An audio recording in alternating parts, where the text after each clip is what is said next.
আসসালামু আলাইকুম। Hello friends, welcome back to my channel mom cooking studio. Friends, আপনারা কেমন আছেন? নিশ্চয়ই ভালো। আমিও আল্লাহর রহমতে এবং আপনাদের দোয়ায় খুবই ভালো আছি। আজকে আমি আপনাদের সঙ্গে একটি বিকালের নাস্তার রেসিপি শেয়ার করতে এসেছি, যা কিনা আপনারা বিকালে খেতে পারেন, বাচ্চাদের তৈরি করে দিতে পারেন। তো এটা আমি তৈরি করেছি বরবটি দিয়ে।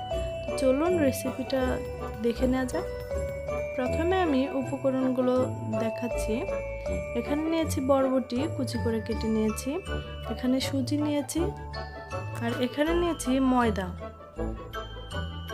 এখানে নিয়েছি হলুদ গুঁড়া, মরিচ গুঁড়া, গরম মশলা গুঁড়া, আর নিয়েছি জিরা গুঁড়া, আর নিয়েছি স্বাদমতো লবণ। আর এখানে পেঁয়াজ কুচি করে মরিচ নিয়েছি, ধনেপাতা নিয়েছি এবং পেঁয়াজ কুচি করে কেটে নিয়েছি। এবার আমি বড় একটি পাত্রে বরবটিগুলো ঢেলে নেব।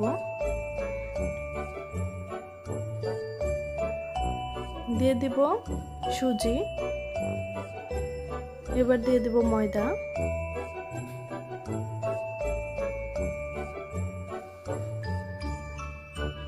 দিয়ে দেব পেঁয়াজ কুচি, মরিচ কুচি, ধনে পাতা,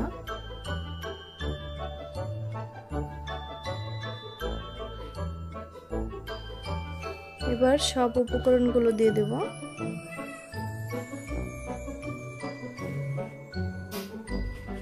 এবার আমি এগুলোকে মেখে নেব, শুকনো উপকরণগুলোকে মেখে নেব এবং অল্প অল্প করে পানি দিয়ে দেব।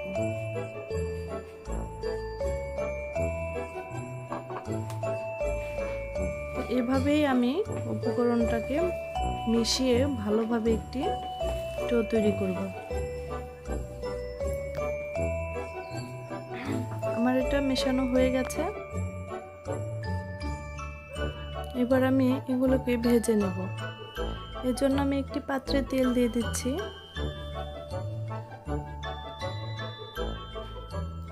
তেলটা গরম হয়ে গেছে। এবার আমি এগুলোকে ভেজে নেব। এই জন্য আমি এতটুকু সেবে দিয়ে দেব। এই পাকোড়াটা একটু বড় না করে ছোট করে করার চেষ্টা করবেন, তাহলে মুচমুচে বেশি হবে আর এই বরবটিগুলো ভাজা হবে।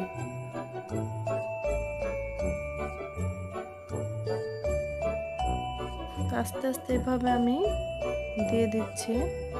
তো এবার বেশি উল্টাপাল্টা করার দরকার নেই, উল্টানোর দরকার নেই।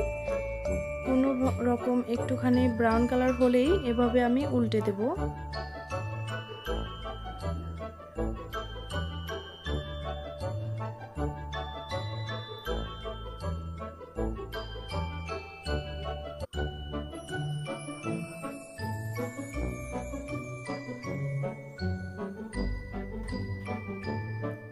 তো আমার ভাজা হয়ে গেছে। এরকম থাকতে আমি এগুলোকে উঠিয়ে নেব, এরকম কালার থাকতে।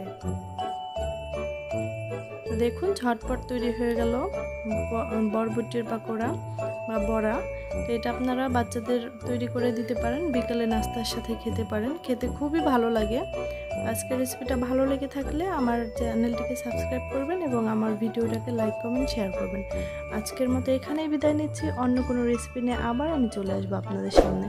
সে পর্যন্ত আপনারা ভালো থাকবেন আর আমার জন্য কিন্তু অবশ্যই দোয়া করবেন। আল্লাহ হাফেজ।